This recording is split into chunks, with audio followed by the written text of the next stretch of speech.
Test, test, test.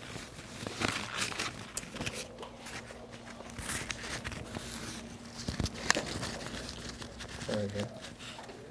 Okay, can you hear me better? You have to maybe A little bit? look down a bit. Can you hear me now? See, you're very...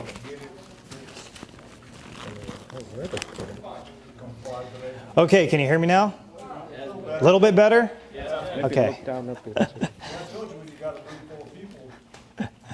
All right.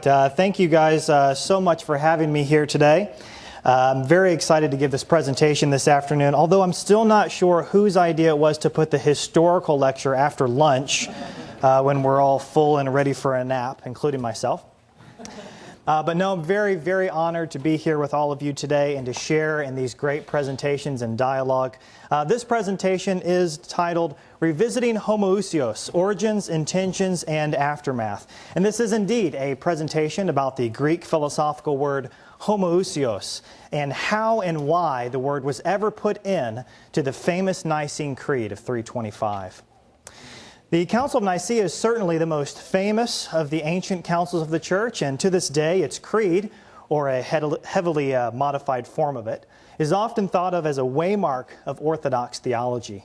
And there is no doubt that the word homoousios is the cornerstone and crown jewel of that creed. As many of you know, this word, often translated consubstantial or same substance, was used at Nicaea to define the ontological relationship between God and Jesus. The Father and Son were said to be homoousios, of the same substance. And this definition ultimately proved, through much trial and travail, the substrate on which the doctrine of the Trinity was later formed. And the word still forms, in fact, the foundation of modern Trinitarian theology. So our mission today is to discover how and why the word homoousios ever got put into the Nicene Creed. And we are going to do this by considering several popular ideas about how and why this happened. And from those alternatives, we're ultimately going to construct our own better theory that gives us a more complete picture of the word's appearance and usage at Nicaea. But before we can begin this investigation, we must ask, why embark on such a complicated and even esoteric inquiry as this? First, we are pursuing this topic because today it is still widely believed and taught that the word homoousios at Nicaea was merely a reflection of what the majority of Christians have always said about God and Jesus. To this day, Nicaea's use of this word is portrayed as a defensive maneuver made by a body of united and true Christians standing together against heretical innovators who had recently dared to suggest that Jesus wasn't God. Thus, by analyzing the origins, intentions, and aftermath of the word's usage at Nicaea, we can gain valuable insight as to whether or not this truly was the case. And second, we're doing this because it will provide a better vantage point by which to make more informed value judgments on its place in Christian confession. And in this light, if we discover that the official story about this word is lacking in some way, if we discover that the crown jewel of Nicaea isn't what it's typically made out to be, then what else about the Nicene Creed might be worth reconsidering? What other traditions might church history challenge us to revisit? And finally, we're doing this because church history is fun. And because truth is important.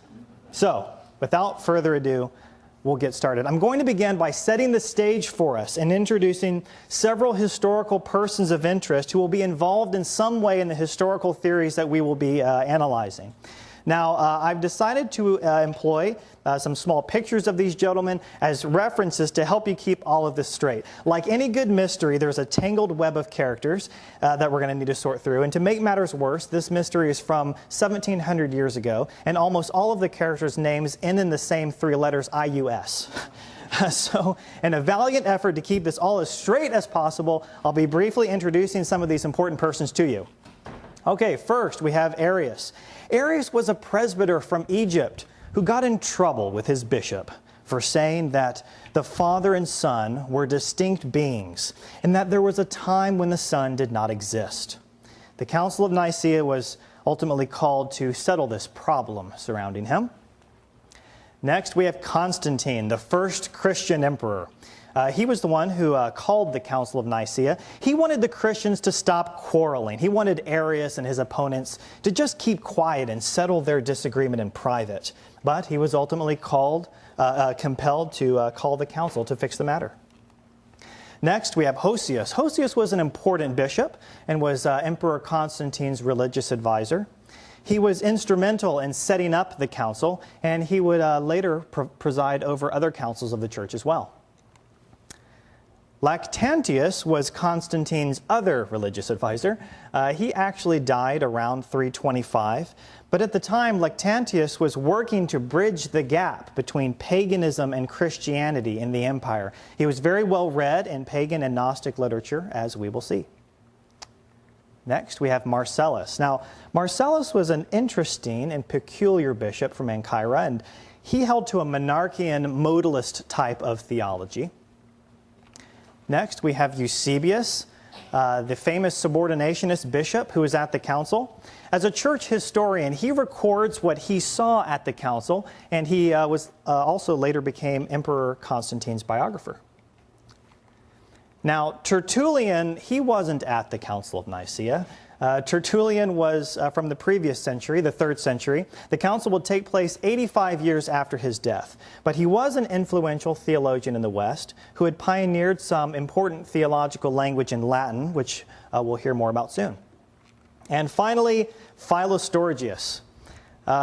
We have here another man who was not at the council, but Philostorgius was a later church historian and a type of Unitarian subordinationist. He wrote an alternative church history that provides some interesting information about the events just before the Council of Nicaea. Okay, so that's it. That's all the characters. And remember, our goal today is to analyze several alternatives for how and why the word got put into the creed, and then to put together a better picture using what we can from those options. And again, these options will involve one or more of these persons of interest, so I'll try and refresh your memory about who is who as we go through them, okay? But first, before we can do that, a little background. Let's learn a bit about the events in the years leading up to the Council of Nicaea. As we've already mentioned, Arius and his bishop had a little disagreement. Arius had ultimately taught that the Father and Son were distinct beings and that there was a time when the Son was not. This contravened with his opponents, who had claimed that the Son was eternally generated. But Arius defended his own Unitarian subordinationism as traditional Christian doctrine. But who was right? When Arius separated the Father and Son, in essence, was he an innovator or a theological conservative? And just what was the relationship between God and Jesus? The controversy soon became a major scandal and thus caught the attention of the emperor. Constantine the Great, traditionally thought to have converted to Christianity in the year 312, ultimately decided that the Arian controversy, as it soon came to be called, needed to end, and to end quickly. And he eventually summoned the Council of Nicaea to settle it. But what were the motivations behind Constantine's intervention? While we don't have time to delve into the emperor's fascinating religious journey, maybe we'll save that for another lecture, we may say this at least. Constantine was a man who was looking to bridge the pagan and Christian worlds in his empire. A man who desired theological unity among his subjects. This religious unity, he thought, would invite God's favor and would guarantee prosperity and safety for the realm. Thus, theological unity among the Christians was his chief concern in summoning the Council of Nicaea, and we clearly get this sense from his letters. And by the end of this presentation, we will be considering the possibility that both Constantine's desire for unity and his own pagan background may have had something to do with the decisions made at Nicaea. Furthermore, we will soon investigate whether or not the word homoousios itself can be connected to Constantine and his pagan background. But before we travel down that road, and before we consider the other theories at hand, we need to get a few more things on the table in regard to the word homoousios and the so-called Arian controversy. First of all, it's important to note that the use of homoousios was not originally a matter of debate between Arius and his opponents.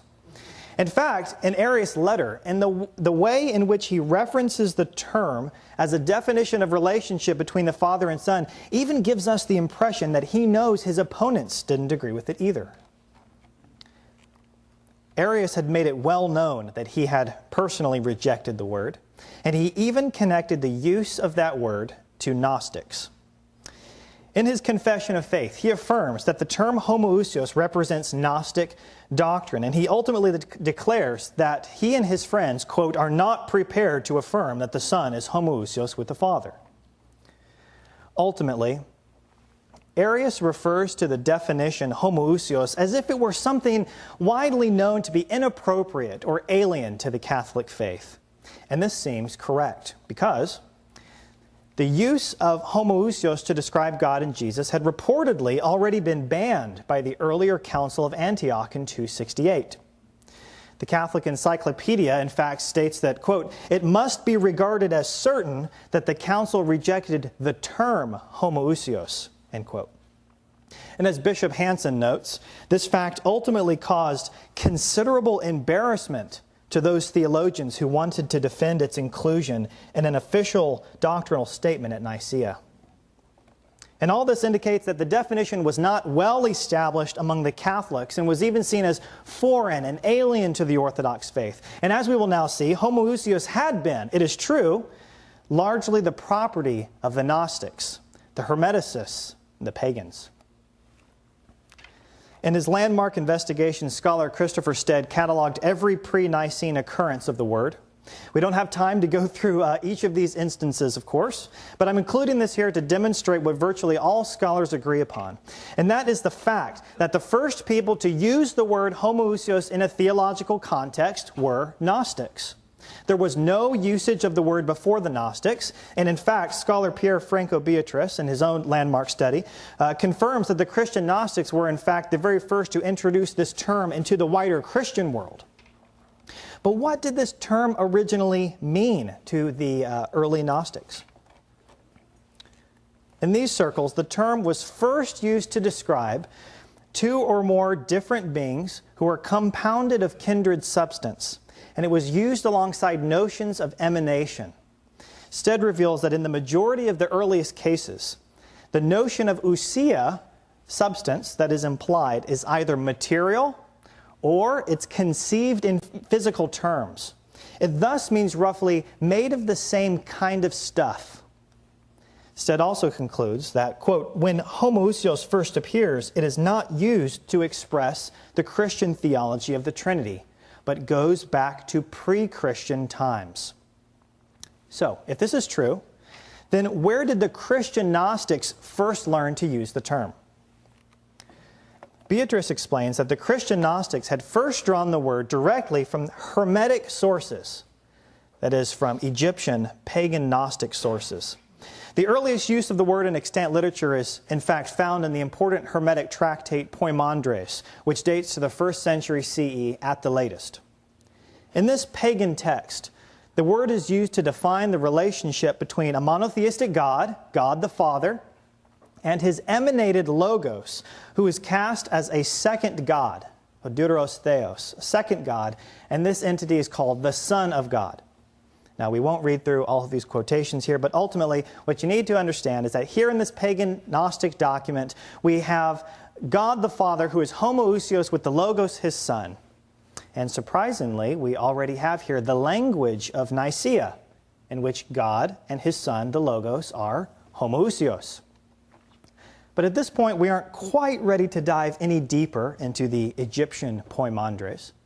At present, we only need to recognize that there was no widely established pre-Nicene use of homoousios to describe God and Jesus among the Catholics. Now, I must mention that it is true that there was a controversy regarding a group of Libyan modalist bishops who were allegedly using the word in the 3rd century. But it was not at all being used in the Orthodox Trinitarian sense and was ultimately rejected, as we've seen. And it is true, Origen, among others, does mention the word when he refers to his Gnostic opponents. And there are a few doubtful occurrences of the word in Origen's own opinions, which appear in Rufinus's horrible translations, if we can even call them that. But again, what we need to recognize is that before Nicaea, the word was not only banned by a proto-Orthodox council, but was largely known to be the property of Gnostics of various shades. But on a theological level, why might this word be worthy of rejection? Why would Eastern bishops in particular, which composed the majority of bishops at Nicaea, why might Eastern bishops in particular not approve of this word beyond its suspicious history? Let's go back to Arius and his letter in which he rejects the word homoousios. In his letter, Arius begins by strongly condemning Valentinian emanationism, which had involved the idea that the Son was a materialistic projection from the Father's substance. Arius then strongly condemns Manichaean Gnostic teaching that the offspring is a homoousios portion of the Father. And towards the end of his letter, Arius then links homoousios to emanationism and these elements to the idea that God is material and that the Son is a part of the Father's material. Now, knowing how indebted the Eastern bishops were to Origen and to the idea that God's essence is immaterial, it's not surprising that Arius and other Eastern bishops would denounce such thinking. For Eastern theologians like Arius, the use of the phrase "from the Father," homoousios, this suggested that God was material and divisible and changeable. The general distaste in the East for materialistic theology and their distaste for the word homoousios, which they believed implied such things, is precisely why Arius brings these items up in a defense of himself against his opponents. He's demonstrating that he is not subscribing to theological elements which they mutually condemn. Thus, in the years prior to Nicaea, the Manichaean, Valentinian, Gnostic, and Hermetic use of the term can largely be seen as having traveled along the same axis of meaning. It referred to two or more beings who severally have, do not jointly constitute, they severally have the same substance. And this word carried materialistic connotations. Now, as Dr. Tuggy pointed out for us in his excellent book on the Trinity last year, that depending on how one interprets the word ousia, there are no less than 9 possible meanings that homoousios could really have. But what I've described here, this Gnostic materialistic meaning, this was the typical meaning to Christian theologians before Nicaea. So, from both a theological and a political standpoint, remember it's banned, from both a theological and political standpoint, this would have been an unattractive word to the majority of the bishops at Nicaea. Now, if all of this is true, then how did the word ever get adopted? How did it go from being taboo to being the fundamental definition of orthodoxy? Today we have several options before us, several alternatives for answering how the word got into the creed, and we'll review those options now. And the very last option that we're going to consider will ultimately bring us back to Poimandres, back to Constantine, but first let's take a look at some of the other alternatives that have been put forth. I apologize for the small print there. This is all in the paper as well. The first of these options we might call Tertullian's tradition. And this is the idea that the word was only an Eastern reflection of Tertullian's Western Latin tradition of una substantia. In other words, that it was agreed upon at Nicaea due to its already being an established way of expressing the relationship between God and Jesus in Catholic tradition. Option B, the anti-Arius maneuver. The word was chosen because it was theologically ambiguous and had no fixed meaning, and because it would serve to expel Arius, remember, who rejected it, but at the same time, it wouldn't force too strict of a doctrine on the rest of the bishops. Option C, Hosius strategy. The word was personally proposed by Hosius of Cordova, either on the grounds that it was an established tradition or that it was ambiguous and would expel Arius. Option D, the word was chosen to deliberately represent the monarchian modalist type theology of Marcellus of Ancyra. And the last one, Constantine's background. The word first appeared due to a theological initiative from Constantine, who learned it from his pagan Gnostic background. Now, this is not an exhaustive list of options, but it's as many as we have time for. But I must point out that in constructing our final theory, there's no need to choose only one of these options. In reality, we may need to determine which combination of these factors ultimately produces, again, the best picture of Nicaea's appearance and the appearance and use of the word at Nicaea. So let's go ahead and start with option A, that the word homoousios was merely an Eastern reflection of Tertullian's Western tradition of una substantia. Okay, so what's the evidence for this? Well, this really is the most widely understood view, and it really is the basic view of many mainstream apologists. They'll argue that Tertullian had already used the Latin version of this word and in precisely the Nicene sense. And to substantiate this, no pun intended, people will point to Tertullian's teaching that the Father and Son are una substantia in Latin, and then they'll say, well, homoousios is merely the Greek translation of this Latin phrase, and so it was only natural that one or more of the bishops would have suggested that it would be put in the creed. However, Beatrice explains that this is an outdated thesis, that the word homoousios was merely the Greek equivalent of the Latin una substantia. Beatrice says that today this theory is, quote, definitely to be rejected. And experts like Christopher Stead and RPC Hansen also say it's to be rejected. Indeed, Tertullian had used the Latin una substantia in his own doctrines, but Tertullian actually uses the Latin consubstantialis or consubstantius when translating the acutely Gnostic word homoousios in his writings against his Gnostic opponents. So the words are not, therefore, equivalent. But if Tertullian's language was not the source of Nicaea's homoousios, was at least Tertullian's theology consciously represented by the council in their use of the word, as is often alleged? Theologically speaking, Tertullian's doctrine, which he chose to represent with the phrase una substantia, is surprisingly similar to the Gnostic theology that he condemned. Taking after the Stoics, Tertullian had believed that God's essence was material. This material God had ultimately emanated out a portion of his divine essence, and this portion had become the Son. Despite a few differences, Tertullian's view and the Gnostic view remain incredibly similar. Both conceive of the divine essence in material terms, hold that the Son was emanated out of this essence, and identify the Son as a portion of God. And on this point, Tertullian actually appears to be in agreement with the Manichaean view reported by Arius. Again, as the majority of bishops at Nicaea were from the East, and thus under the influence of Origen, who said God is immaterial, the bishops at the council would have strongly rejected Tertullian's materialistic theology. Thus, it is extremely difficult to see Nicaea as a reproduction of Tertullian's theology. Indeed, Eusebius reveals that homoousios was conceived of at Nicaea in a strictly immaterial sense. Thus, Tertullian's doctrine was contrary to Nicaea. And as we've already discussed, the word had already been banned as well. So, in the end, I have to agree with Beatrice, with Stead, with Hansen, that this is an outdated notion and is definitely to be rejected. What about option B?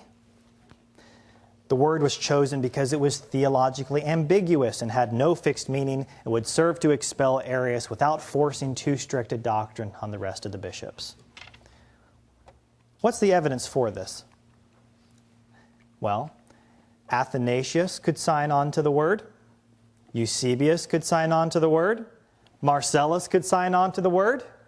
So they could all agree to the language, but each of these theologians held to vastly divergent theologies, and yet they all signed the creed. So it seems obvious that the bishops were interpreting the language in their own way. And we get that sense from Eusebius especially, who works very hard to explain away his signature to his constituents in a letter, and he goes to great lengths to make sure his people know what he understood it to mean. Also supporting this option, as we've already saw, is the fact that Arius had already made it known that he rejected the word, that he would not subscribe to it. He rejected it as the property of Gnostics.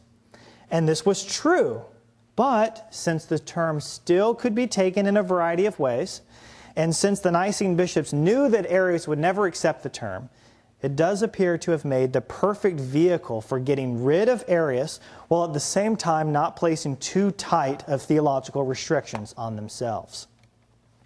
Further evidence for this is to be found in the fact that after Nicaea, the word was rejected by several councils as confusing. This indicates that there was yet no universal meaning among the Catholics and suggests that it had been employed to serve a specific purpose. And after that purpose was served, it was time to reevaluate the term's usefulness. As it states in the Oxford Handbook of the Trinity, quote, "Few signers of Nicaea were fully satisfied with the creed, especially in its use of the term homoousios, which had been rejected earlier at synods in Antioch." So there is ultimately a very strong case that one could build for this option. I haven't even had room to show all of the evidence for it. But one shortcoming here is that this explanation, as I've laid it out, doesn't actually explain where the word came from or who proposed it. It doesn't get at the source of the theological word. It just offers a reason why it was ultimately accepted. So if we like this option, we may ultimately need to pair it with another option in order to give us a fuller picture. But ultimately, there's just a lot of strong evidence for this point that for the bishops, at least, its meaning was ambiguous and it served to expel Arius. So I'm going to go ahead and mark this as a very good option. Option C.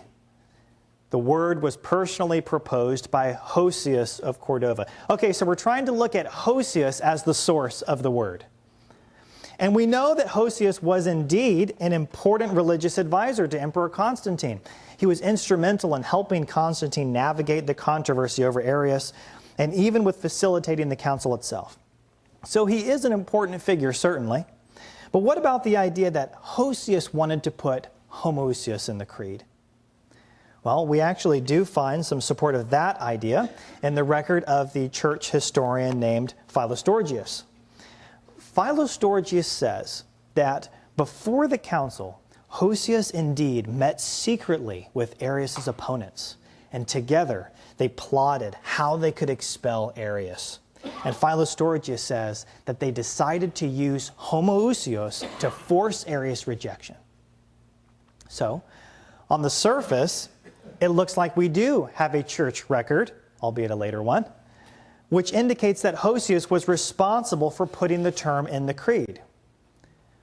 But we may need to consider this option a bit more critically. So let's start looking at the evidence against this option. First, Philostorgius' record, which says Hosius was responsible, while it's useful in many ways, comes to us only through a summary and various fragments. It is just as possible that he or the writer summarizing his work is using the reference to homoousios here as a shorthand for an anti-Arian creed that they knew they had to produce in order to force his rejection. Thus, we cannot be sure that the occurrence of the specific term homoousios here is from the pen of Philostorgius or from the pen of the writer who is summarizing what Philostorgius meant. Next, we actually find that later, Hosius was actually instrumental in helping to remove the word homoousios from later creeds after Nicaea. Hosius personally presided over the Council of Sardica in 343, in which he removed the word from the official Christian confession. Hosius' evident discomfort with the word makes it, therefore, difficult to see the term as his pet project at Nicaea. As Beatrice concludes, quote, "This is the decisive proof that Hosius had no responsibility at all." So while this is an interesting option, there may be more solid historical grounds on which to stand than the evidence presented here with this option. Option D. The word was chosen to deliberately represent the monarchian modalist type theology of Marcellus. Now, this is an interesting option. Recent considerations of Marcellus have begun to refocus our attention on this fascinating character. It's now believed that he had much more of an important role at Nicaea than previously thought. It's been said, therefore, that analysis of Marcellus can yield new light on the creed itself. And at first glance, it certainly appears to do so. Due to time constraints, we can't go into all of the details today. Again, I have the paper in the back. But the bottom line is this. In the original anathemas affixed to the Nicene Creed, there is language that sounds modalistic. Okay, it really makes Nicaea sound like the doctrine of Marcellus. And it is true that a few earlier modalists in Libya in the 3rd century had tried to use this word to present their doctrine. And so scholar Alistair Logan, for example, ultimately thinks that Marcellus was responsible for the production of homoousios at Nicaea. But is there really good enough evidence to make this sort of conclusion? First, we should point out that the case for Marcellus is weakened by the fact that the word never appears in any of his own writings. Second, regarding the language allegedly implying modalism in the Creed, we should point out that the language found in the anathemas changed in meaning over time. At the time of Nicaea, the language could be taken in a few different ways. Nicaea didn't have to be read in a modalistic sense, which is evident by the fact that non-modalists, like Marcellus' enemy, Eusebius, and others, were able to sign the Creed. Next, we can look at the vigorous efforts to defame and depose Marcellus after Nicaea that were made by people who had signed on to the Creed, like the Eusebians. It seems more than reasonable that they had all been interpreting Nicaea in their own way, but when the Eusebians came face to face with the doctrine of Marcellus later on, they clearly rejected it repeatedly. Marcellus' theology was outright condemned by successive councils, and he was even deposed as bishop. In fact, many of the later creeds were developed precisely in opposition to Marcellan teaching. It's almost as if they realized that Nicaea's language had inadvertently left the door open to his theology, and they needed to close it. And finally, it seems that later on, Marcellus actually assisted Hosius in the production of a new creed after Constantine's death, which removed the homoousion. So again, that makes it harder to associate with him at Nicaea. And finally, we can now turn to an option which you have probably guessed I'm going to argue is a very good option. And that's option E, that the word first appeared due to a theological initiative from Constantine, who learned it from his pagan Gnostic background. Okay, so I'll start out by pointing out that it's well known that Eusebius reports in his history that Constantine was indeed the one who personally proposed the word be added to the Creed. So let's start on the negative side this time, okay?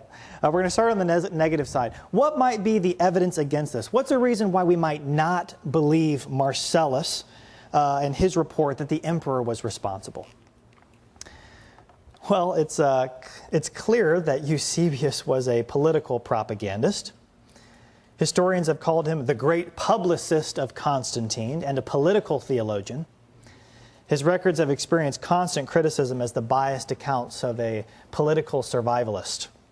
And this fact taints the overall sense of reliability that we get from Eusebius' work. In other words, we might be wary of this option due to the possibility that Eusebius simply made it up. But maybe the evidence for this option will be enough to overcome our wariness. And there is indeed a lot of evidence for option E. But first, let's take a closer look at the aforementioned objection. Before we call someone a liar, we have to first establish a clear motive. After all, Eusebius was there at the council, and the events were witnessed by around 250 bishops and doubtless others, and his records are intended to be an eyewitness account. If we can't establish a motive for why Eusebius would lie that Constantine inserted the homoousion, then it's unlikely that our theory will stand up. Yes, it's true. Eusebius was a propagandist and often wrote in praise of the emperor. But why would he invent this particular story? Looking back, the idea that an unbaptized Roman emperor inserted and then insisted on this banned term and exercised such influence on this Christian council has been more of a bother to defenders of Nicaea than anything. Even today, apologists are constantly having to deal with the unfavorable implications of this story, and they have to explain it away or to argue that Constantine didn't really have that much influence at Nicaea, or that, oh, well, Constantine had actually learned it from a Christian bishop like Hosius, and on and on.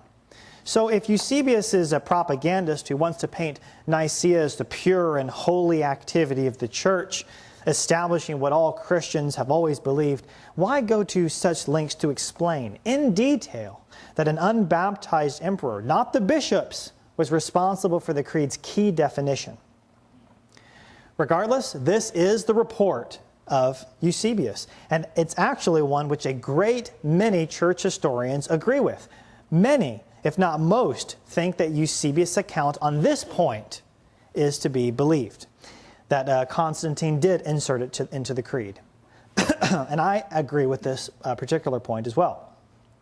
And in the end, there appears to be more substantial evidence that Constantine proposed the term than anyone else. What is still up for debate, however, and indeed what we're going to be further investigating in this option, is where Constantine got the idea from. A typical Orthodox theory is that Constantine learned it from Hosius or from another bishop, and that the word was nothing but more than a Greek translation of Tertullian's Latin phrase. But we've already taken a look at the weaknesses of that view. And so we're going to take a closer look at option E and see if we can discern a better source from which Constantine might have drawn the word. And already, Professor Franco Beatrice in 2002 put forward an incredible and I think powerful answer to this question of origins. He suggests that Constantine indeed drew the term from Hermeticism, particularly from the Hermetic Gnostic text that we read from earlier, Poimandres. But how could we ever substantiate such a thing?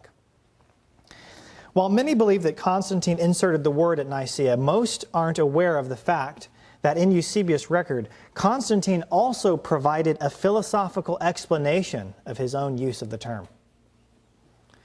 In Constantine's oration to the assembly, recorded by Eusebius, Constantine justifies the identification of Jesus Christ as God from God and homoousios with the Father in the following way. Constantine invokes Plato, the greatest of the pagan philosophers, saying this: "For Plato himself declared with truth a God exalted above every essence. But to him he added also a second, distinguishing them as two, though both possessing one perfection, and the being of the second deity proceeding from the first." Now, Constantine's citation of Plato as justification for the establishment of Christian doctrine may already be concerning to some. But was it really Plato to whom the emperor appealed for justification? Let's investigate a bit further. As Beatrice points out, Constantine's explanation, quote, evidently has no relation at all with Plato's real doctrine. Indeed, as Beatrice reveals, the Plato recalled by Constantine is just a name used to cover over precisely the Egyptian and Hermetic theology of consubstantiality of the Logos Son with the Father.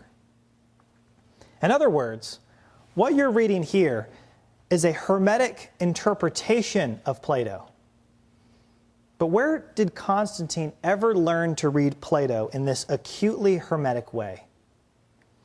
There's been much talk about Constantine's religious advisor Hosius, but perhaps there hasn't been enough attention on Constantine's other religious advisor, Lucius Lactantius.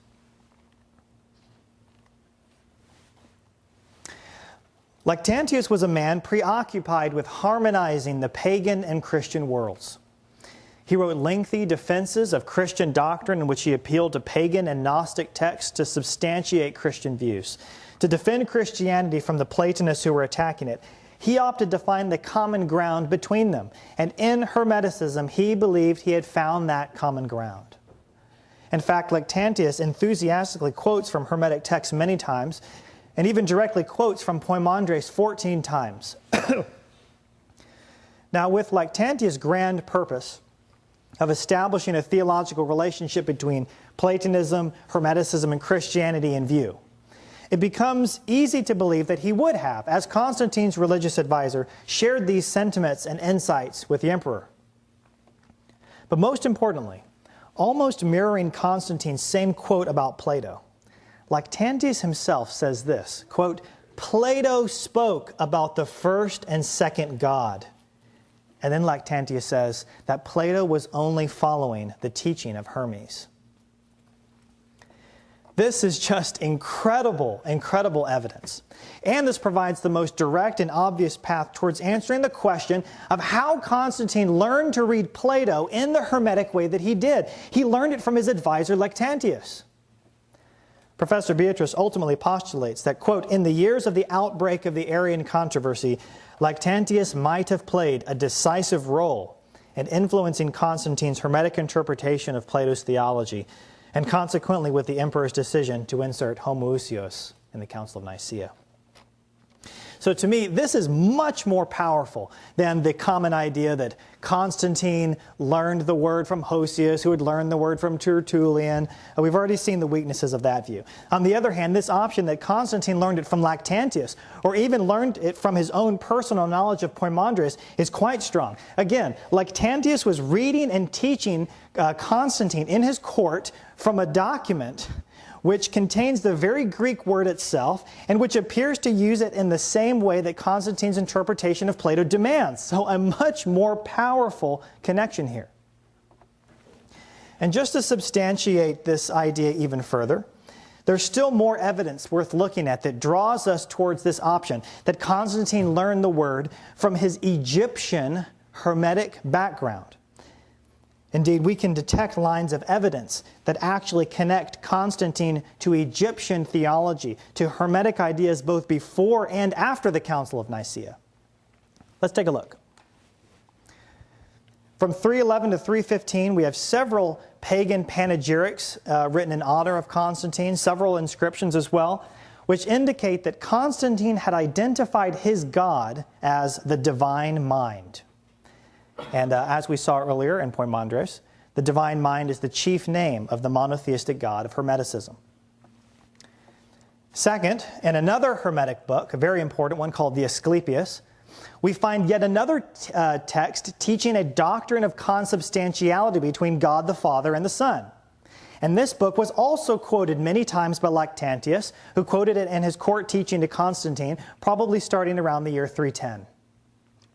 It may also be worth noting that another one of Constantine's advisors was the Neoplatonist Sopater of Apamea, who is known to have dabbled in Hermeticism. Ultimately, there can be no doubt that Constantine was surrounded by Hermetic sources.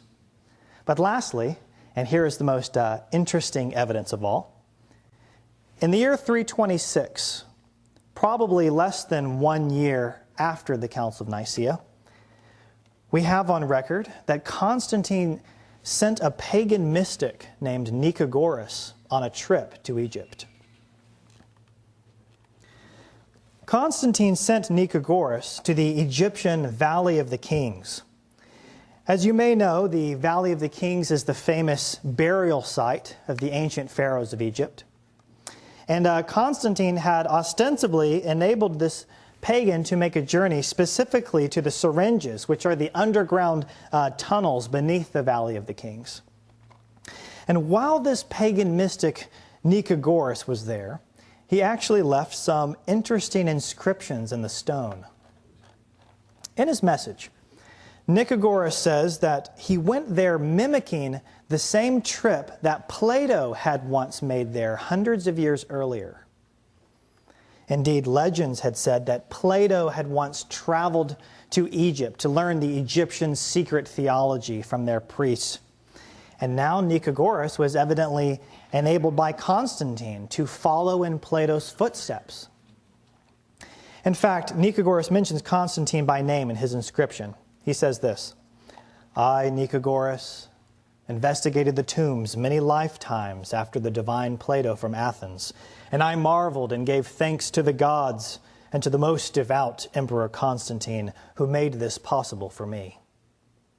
So again, we have Constantine, who by sending Nicagoras on this trip is perhaps demonstrating some interest in a link between Plato and Egypt. Constantine himself speaks of Greek philosophers who had traveled to Egypt to learn their doctrines from Egyptian priests. And to further establish the connection of this strange trip to the homoousios of Nicaea, we can look at yet another inscription found in the area where Constantine sent Nicagoras. On the stone walls of the tunnels, just what do you think was found inscribed there? The word homoousios. Yes, the place where Constantine sent a pagan mystic to follow in Plato's footsteps in Egypt actually had homoousios on the wall in Greek.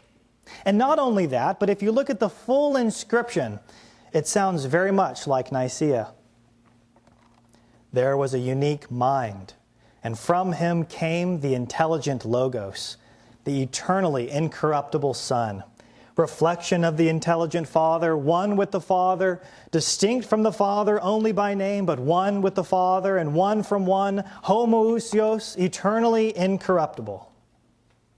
Just incredible. Again, the Logos, the Son, is homoousios with God the Father, just as we saw in the Hermetic text, just as we see in Constantine, and just as we see in Nicaea. So ultimately, we have several sources which connect Plato, Egypt, and Hermetic theology, which can all be traced to Constantine. Thus, in the end, the Egyptian Hermetic theology provides the most direct and obvious link between Constantine and homoousios. As Beatrice finally concludes, this demonstrates that, quote, the specifically theological use of homoousios should be traced back to its real Egyptian pre-Christian roots. And I ultimately agree that an element from Greco-Egyptian religion, specifically Hermeticism, was indeed what Constantine inserted into Nicaea. So I'll rate this a very good option.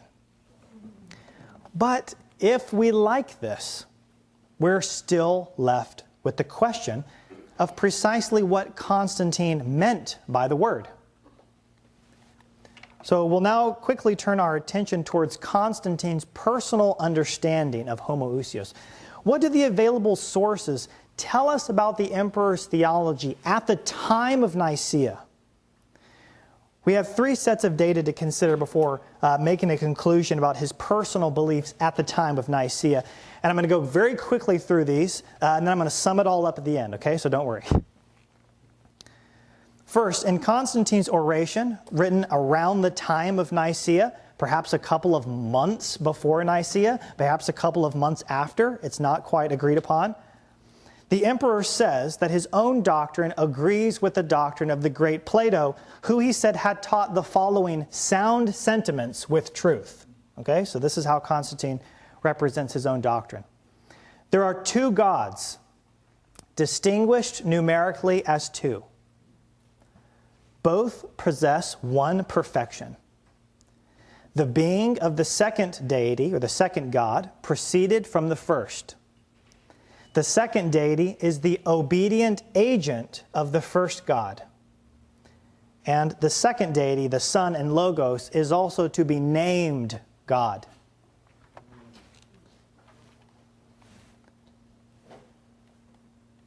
Next.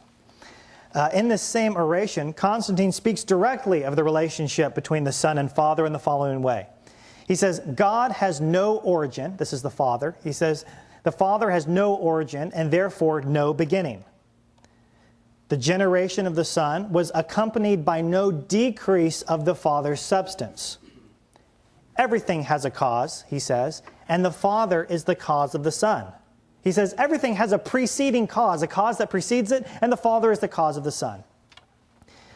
And next he says that the Son has an eternal nature.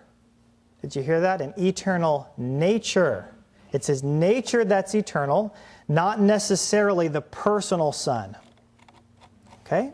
And next, finally, Eusebius in his letter, he says that the emperor explained the following in a speech that he gave to the bishops. He said this. This is what Constantine wanted the bishops to understand about how he's using this language. He says, an ousia is not like a body. The generated Son is not severed, is not divided from the Father. The divine nature is immaterial, intellectual, incorporeal. The Son pre-existed his birth in Mary, being generated before all ages. The Son, Logos, was immanent in God. And listen to this, very, very important. He says the Son was potentially with the Father. God had been eternally a Father in the sense that he had the potential to be a Father, as he has the potential to be all things, it says. Next, it is wrong to say, it's just wrong to say that there was a time when God became the Father of the Son, because it's just axiomatic that God is immutable and never changes. We all know that, so we're not going to say that. And finally, and this is probably the most important point made, Constantine said that we should ultimately conceive of homoousios. We should conceive of the relationship of the Son to God in, quote, a divine and ineffable manner. Okay? Or in an inexpressible way. Okay, so what are we to make of all of this? What did the emperor really think at the time of Nicaea? I believe I can articulate Constantine's personal theology at the time of Nicaea in the following way. For him, there had first existed a transcendent, immaterial, and solitary God. And there was an immanent logos within this God. And this was a potential second God. And at some point, this God emanated out of his individual immaterial substance, a second deity, the Logos. There was no literal eternal generation per se. The Logos did not literally exist as a distinct entity until his generation. Still, it must be said that God was in a sense eternally a Father due to his potential to be a Father and because God is immutable. This second being was made of the same immaterial stuff as the first God, though his generation did not diminish the substance of the first God in any way. The first God remained unchanged. Very important for him. And I think this is ultimately how we can read Constantine's comment that the Son was not divided from God. That sort of language, severing and dividing, it had materialistic connotations. For most people, it implied a diminishing of the Father. So by saying emphatically that they weren't divided, it didn't necessarily mean that there was an organic connection between them. But it was describing the fact that the Father's substance wasn't diminished. So there were ultimately two gods, right? Constantine says they're to be distinguished numerically as two. And they were homoousios, made of the same kind of stuff. Two beings who severally have, but do not jointly constitute, the same ousia. And the Son is the subordinate agent of the Father. But how can this be? How could Constantine hold to this sort of theology, you might ask? Nicaea's creed clearly anathematizes anyone who says the Son was not eternal. In other words, that there was a time when God was not a Father. How could Constantine, believing such things, endorse such a creed? Well, it's through Eusebius' letter that we see that even Constantine had read the language of the creed in his own way for the sake of unity. During the proceedings, I believe that he could see that the majority of the bishops wanted to say that the Son existed eternally. They wanted to say that God was eternally a Father. So he, like Eusebius and others, interpreted the language to fit his own theology in order to establish a consensus, on the condition, of course, that the bishops also assented to certain of his own preferences, namely his affinity for the Hermetic Gnostic term, homoousios. But whatever homoousios had originally meant, or even what it meant to Constantine personally, for the sake of excluding perceived troublemakers and maintaining unity, which, again, we must not forget was always Constantine's chief prize, the emperor appears to have allowed the word to have been interpreted in new ways at Nicaea, as evidenced by his availing the term of its typical material sense. Right? He tells them, you're not to think of this in a material way, which is how it had typically been understood.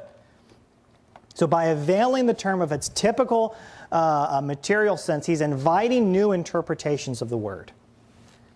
And this actually might even be said to represent Constantine's and Nicaea's great theological achievement. The shift in the meaning of homoousios away from its typical materialistic connotations towards immateriality. And it's right to say that Constantine, in addition to enabling this shift in meaning, also enabled other interpretations of this language. And how did he do that? Well, by encouraging the bishops to think of it in a divine and ineffable manner, or in an inexpressible way. This leads us to believe that Constantine, though intent on using forms familiar to him, was ultimately setting up a useful mystery. And this plays very well into option B, which we considered earlier, that the meaning of homoousios was ambiguous, even deliberately ambiguous. It may have had a specific sense for Constantine, but there was no agreement among the bishops. Nevertheless, it would force the rejection of Arius, who had publicly rejected the word as Gnostic and unscriptural. The declared inexpressibility of Constantine's homoousios indeed left the door wide open to a variety of different theologies, and thus to as much theological unity as could be achieved in the aftermath of an Arian censure. And with this, our final solution begins to come into view. Let's take a quick look at our results. Option A was to be rejected.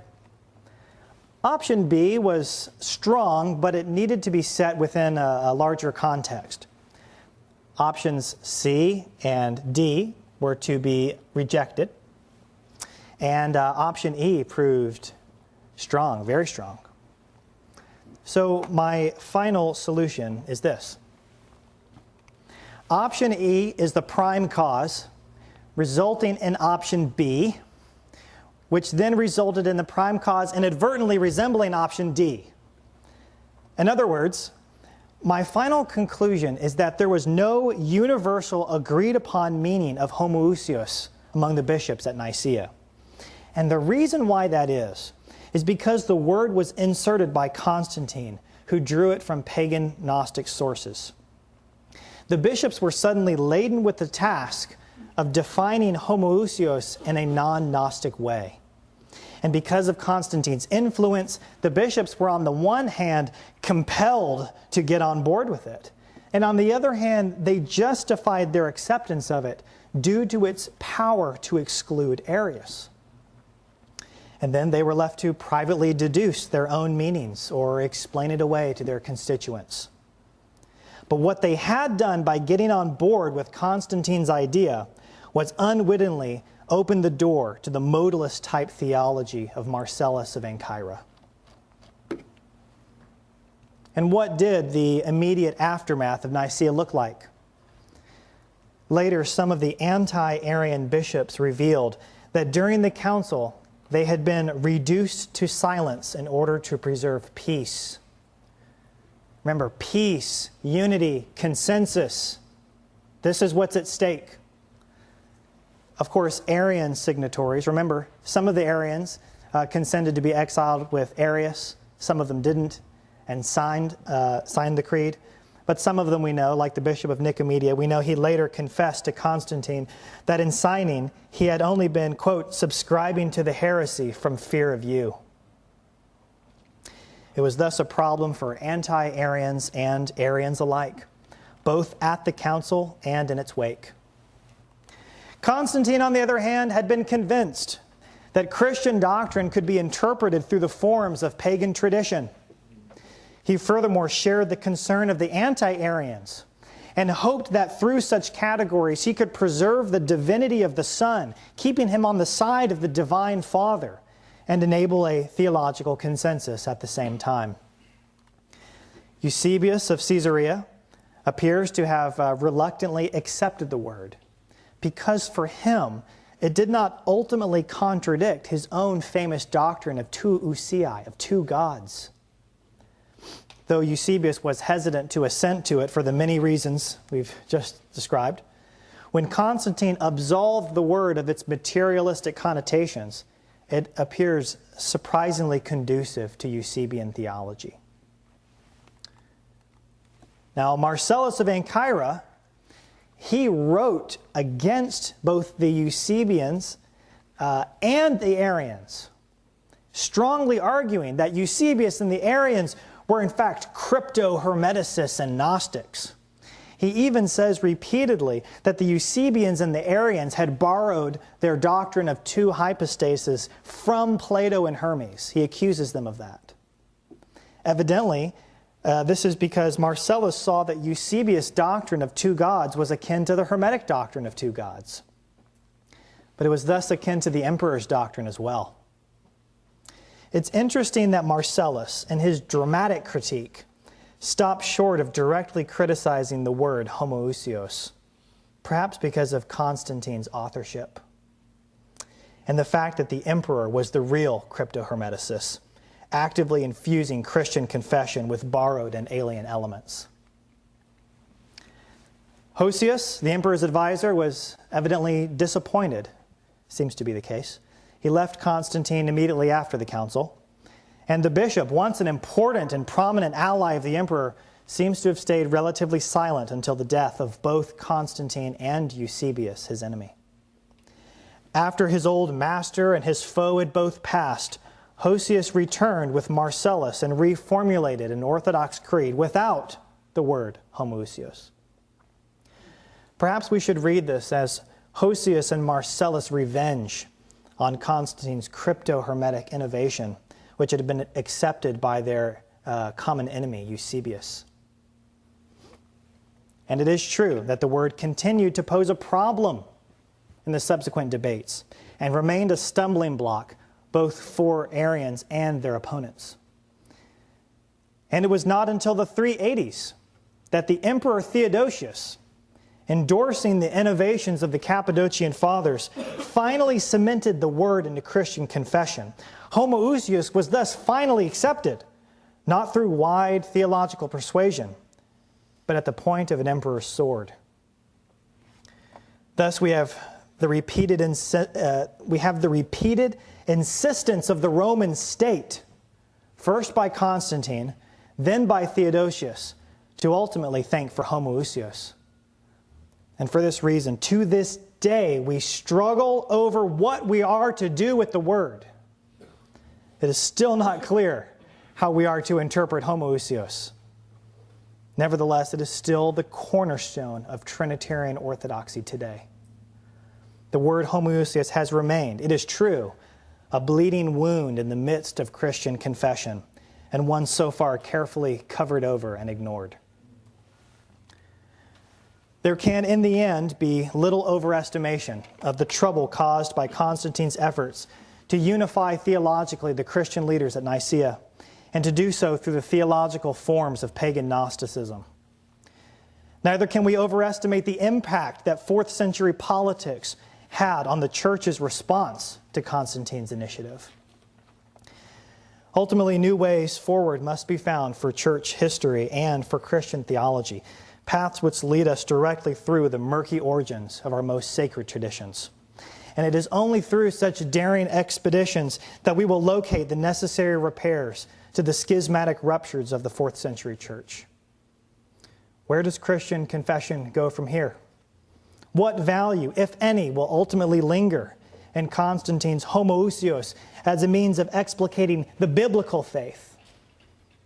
What is clear is that the study of the Council of Nicaea and what homoousios originally meant and what it was summoned to do will continue to challenge us to discover clearer answers to these questions. And with a little courage, it might also lead us to better, more scriptural creeds. Thank you.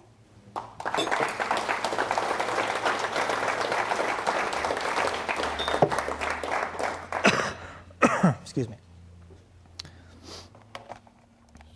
You got water? Yeah, I'm good, thank you. Yeah. All right. Did I go over? Oh, you have to come up here, that's all. Any comments or cues? Yep, so soon we'll break. We'll have a little break and then pick stories. Brandon, are you here? I'll put you next tomorrow. Okay.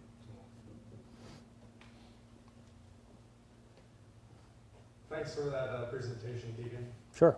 Very in-depth. I wanted to know, I was trying to track with you, a lot of information coming, could you comment on maybe Constantine's interpretation or understanding of homoousios from like the Hermetic emanation standpoint? Could you kind of recapture that? Sure. Yeah, absolutely.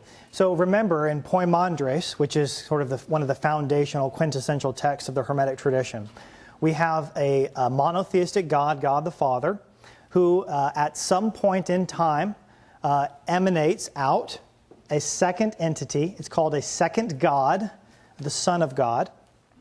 And this theology is pretty easy, actually, to detect in Constantine. One of the key differences is that Constantine has availed the Hermetic term homoousios, of its material sense, right?